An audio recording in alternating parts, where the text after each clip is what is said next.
मेरी जिंदगी में कुछ भी अच्छा होता हुआ नहीं दिख रहा है। याद रखना, उस टाइम में जब आप परमेश्वर के सामने होते हैं, उस टाइम में जब आप अपने चर्च में होते हैं, उस टाइम में जब उसके वर्शिप में होते हैं, खुदा आपसे बात करता है और कहता, मेरा बेटा और बेटी, हे सब परिश्रम करने वाले बोझ से दबे हुए लोगों, मेरे पास आ जाओ, मैं तुम्हें सारी बुरी परिस्थितियों से विश्राम देने वाला हूं। वो थकान को मिटाने वाला परमेश्वर है। आमीन बोलो। याद रखो, जब परमेश्वर किसी के भाई बहन के अंदर काम करता है, इतनी बड़ी प्रसन्नता आपको कभी नहीं होगी।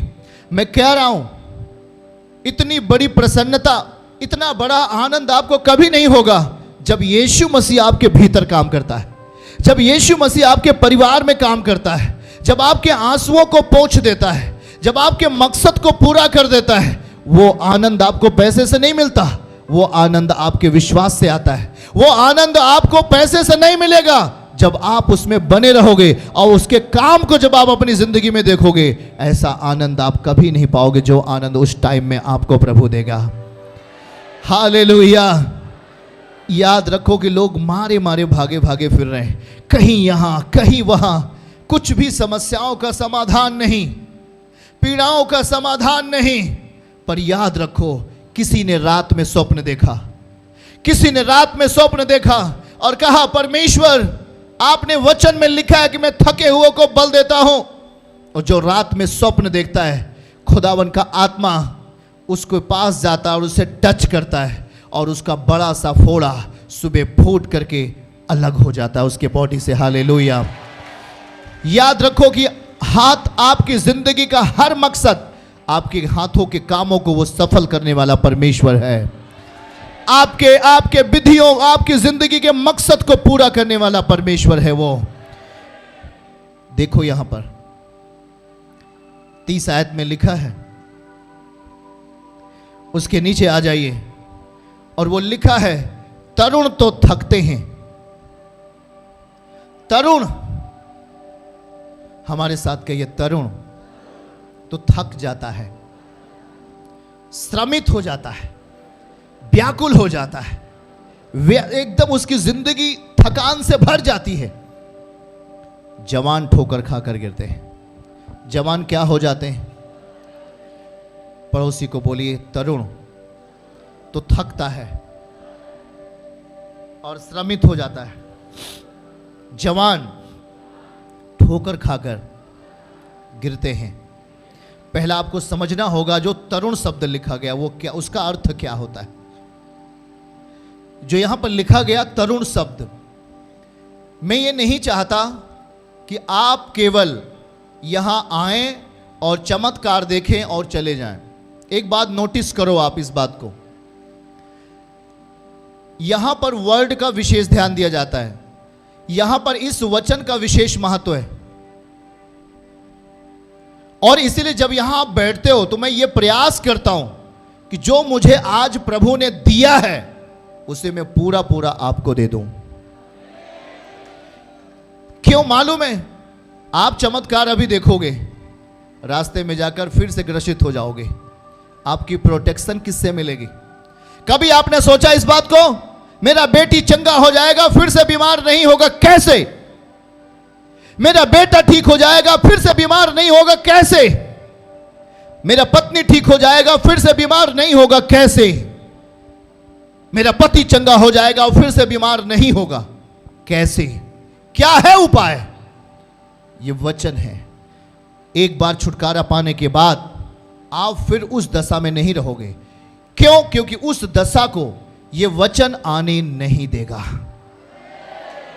कितने लोग बातों को समझ रहे हैं हमारी? हाथ उठा के बताइए। कुछ लोग सोचते मुझे चमत्कार चाहिए। चमत्कार आपको विश्वास से मिलेगा, पर विश्वास आता कैसे है ये जरा ध्यान दो। आपका चमत्कार लंबे समय तक आपकी जिंदगी में बना कैसे रहेगा? कभी आपने सोचा इसकी? आपकी आशीषें आ गई, आपका घर बन गया, आपके घर में प्रसन्नता आ गई, ये लंबे समय तक आपकी जिंदगी में आनंद और प्रसन्नता कैसे ठहरेगा? ये वचन है। जब आप वचन को समझ लेते हो तो फिर आपको ये संसार कष्ट में नहीं लेके जा सकता। फिर आपको यह बीमारी उस अवस्था में नहीं लेके जा सकती। आमीन बोलो। फिर वो प्रॉब्लम आपको उस अवस्था में नहीं लेके जा पाएगा। इसलिए बगल वाले को बोलो, वचन जरूरी है, सुनना भी और समझना भी। आमीन आमीन। कितने लोग इस बात को सुन रहे हैं? चलिए उस 30 आयत को, आपकी जिंदगी में घर बन गया तो घर में आनंद रहना चाहिए कि नहीं? आप अपने बेटे बेटियों में आनंदित रहना चाहिए कि नहीं? किसी का बेटा जब खो गया, वहां दुख था, वहां एक आंसू था, पर जब उसने भरोसा किया परमेश्वर के वचन पर और उस वचन को रिसीव कर लिया, ग्रहण कर लिया और कहा, प्रभु ये वचन मेरे लिए है। आप चाहे उस कोने में क्यों ना बैठे हों, आप चाहे ऑनलाइन कहीं किसी घर में सुन रहे हो मुझे आप, लेकिन जब वर्ड परमेश्वर देता है तो किसी न किसी जीवन का वो समाधान कर रहा है। अभी किसी न किसी भाई बहनों की जिंदगी को सॉल्यूशन है वचन। वो वचन ऐसे नहीं जाता, वचन व्यर्थ नहीं है। बस केवल आपका ग्रहण करना कैसा है, आपका स्वीकार करना कैसा है। याद रखो कि जिस आत्मा के भीतर बैठे, जिस आत्मा के अंदर दुष्ट आत्माएं समाई हुई हैं, जिस शरीर के अंदर दुष्ट आत्माएं समाई हुई हैं, बीमारियां समाई हुई हैं, वो बेचैन है। पर जब वो अपने आप को होश में कुछ क्षण के लिए आता है, उस वचन को पकड़ लेता है। यहोवा चंगा करने वाला परमेश्वर है। मैं आशा नहीं त्यागूंगा, मैं विश्वास नहीं त्यागूंगा। एक दिन मैं भी गवाही के लाइन में खड़ा होऊंगा यीशु मसीह के नाम में। और याद रखो, उसकी आशा को परमेश्वर देखता है, उसके विश्वास को प्रभु देखता रहता है। जब आप उसके वचन को स्वीकार करते हो तो आपने किसे स्वीकार किया? फिर से कहिए। जब आपने उसके वचन को आदर दिया, किसका आदर दिया? ये नहीं सोच लेना ये तो केवल वर्ड लिखा हुआ है, ये केवल शब्द लिखा हुआ है। बाइबल कहती है परमेश्वर का शब्द दूसरों को लुभाने के लिए नहीं है, पर यह शब्द आत्मा है और सामर्थ्य है। हाथ उठा के बोलो, यह वचन सामर्थ्य है, आत्मा है। याद रखो, अगर यह वर्ड आपको समझ में आ गया, आपको कभी भी शैतान संसार में नहीं लेके जा सकता। यह वचन आपको समझ में आ गया तो शैतान आपसे हमेशा हारेगा। आमीन बोलो। आपसे बीमारी हमेशा हारेगी। कितने लोग उसे हमेशा हराना चाहते हैं? शैतान को हमेशा हराना चाहते हैं, बीमारी को हमेशा हराना चाहते हैं। आपको वचन समझना और सुनना और समझना है। आमीन। इसलिए आपके अंदर एक मकसद होना चाहिए। याद रखो, नए नियम में हम मरकुस में पढ़ रहे थे, बाइबल कहती कि यीशु का वचन सुनने के लिए लोग गिर पड़ रहे थे। किसके ऊपर? यीशु मसीह के ऊपर गिर रहे थे। डैडी मुझे वचन दें, गुरु मुझे वचन दें, जीवन के शब्द दें, हम अंधेरे में हैं, हमारी जिंदगी का समाधान होना चाहिए। याद रखो, गुरु उस समय हाथ रखता और वो चंगे हो जाते, पर वो लंबे समय तक चंगाई नहीं, लंबे समय तक छुटकारा नहीं, लंबे समय तक उनकी तकलीफ का निवारण नहीं। वो फिर से धोखे में फंसते, वो फिर से शैतान के पंजे में आ जाएंगे। पर जब आप उसके वर्ड को सुनोगे, उसके बाइबल के वचन को सुन लोगे, इसलिए यीशु मसीह के पास भीड़ की भीड़ वचन सुनने के लिए गिर पड़ती थी। और जब वो वचन सुना देता था तो बाइबल कहती है जो उसे छूना चाहते थे, चमत्कार पाना चाहते थे, जिन्होंने वचन को अपने विवेक में रख लिया था, जिन्होंने वचन को अपने हार्ट के अंदर रख लिया था, वो छूते ही चंगे हो गए। वे छूते ही चंगे हो गए। आमीन बोलो।